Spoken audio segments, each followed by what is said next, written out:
I'm Devin. I'm from Divine Force Racing and IAG Performance, and I'm here with Dion from Racers360. Hey, Dion, how you doing? Great. Thanks for having me. Really excited to be talking with you today. Yeah, thank you. So, working with Apex Pro, obviously, I've met you at PRI. I heard about your program, and as I'm learning to be a better driver and catch up to the power of my car, I've noticed a lot of your videos and a lot of the coaching that you guys have offered does actually help an entry driver. I think some of the perception when I first heard about Racers 360, I was worried about, man, I got to be experienced. I got to know what I'm doing kind of to use you guys. So do you want to talk about like the kind of levels of drivers that can use you? Because I know like I just got out of HPDE in my first competitive year and I already find you guys useful. Who do you find are your customers? Yeah, it's a great question. And what you were just talking about there is something that we consistently hear, which, to be honest with you, is the complete opposite of what I would have expected before we launched this, right? Like I would have thought, I'm in a new sport. The first thing, especially a sport that has the dangers and the risk, not only physically, but financially as well, right? I would look for a coach. But you're right. Most people are like, whoa, like I can go and learn from these IMSA pros or these top world-class coaches. I'm not ready for that yet, which is literally the opposite of what I would suggest. Like day one, before I even hit the track, having a coach is a good thing to have. And like, I love to play other sports. I love to play tennis. I love to play basketball. And I'm always searching for coaches. And it's more of a culture of the sport.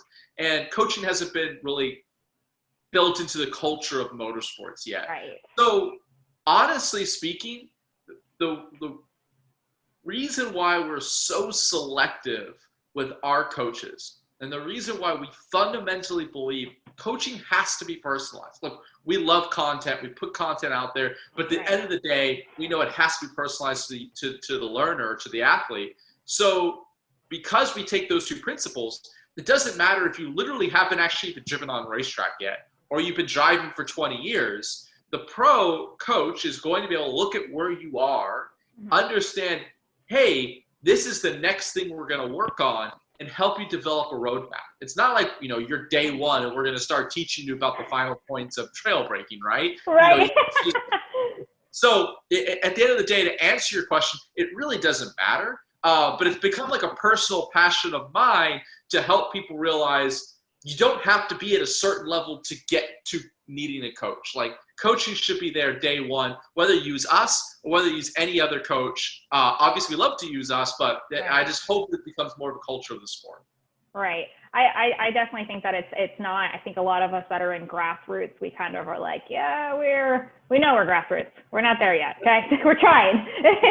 But I do find it helpful because I remember I had asked you like shortly after PRI, like how do you go about attacking a new track? Because I think that's part of it. And maybe even some of you pros experience that, but I know for me, this is my first year going to tracks I've never been to before. I've dreamed about going to, but now I'm here and I don't know what to do with my hands just yet.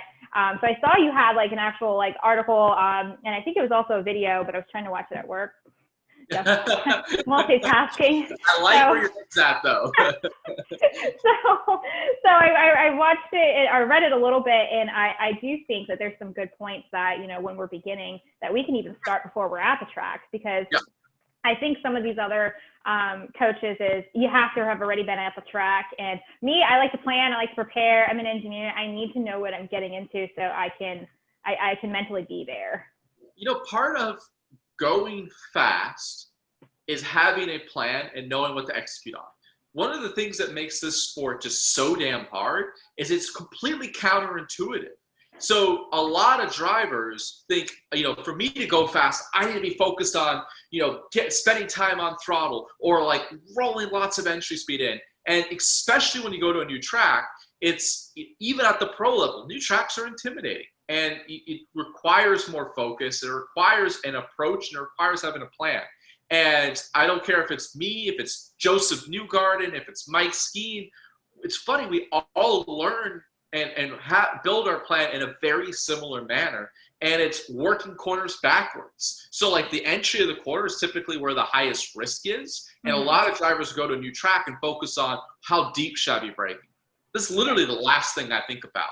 The first thing I think about is where should I be applying the throttle, and how much track on exit can I use? And I don't care about how late I brake or how much entry speed I have. I figure that part out first, then I build in the entry speed, and then the last thing you work on is the late braking. But it's about having that plan so that when you approach, not only are you focused, on going fast, but you're doing it in a way that lowers your risk as well.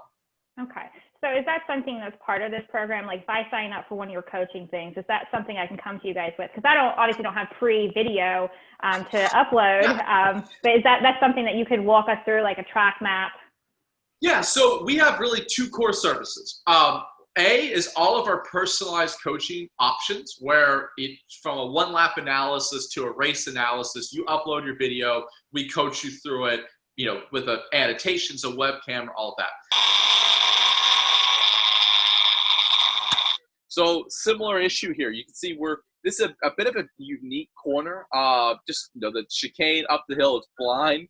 But what I also want to see here is delaying that initial throttle until about the apex point for this corner as well. That'll help the balance of the car. You're probably having this dull understeer through here. The front end gets really light. And again, it's because when we get to throttle, we're shifting the weight off the front, and we're gonna, wherever the weight goes, so the weight's going to the rear is where the grip is. So we're having this light understeer. It's quite a lot of wheel in the car. So I'd like to see you try and brake lighter, hold that trail brake slightly longer. That'll allow you to have the front grip to help kind of rotate the car where you want it and be able to commit to much more throttle at the appropriate point. So similar note here, kind of the same sort of concept. Let's turn the volume back down again. I would say your line through here, going slow but slowly, is actually really, really good. And then over the top of the hill, you do a great job with the throttle.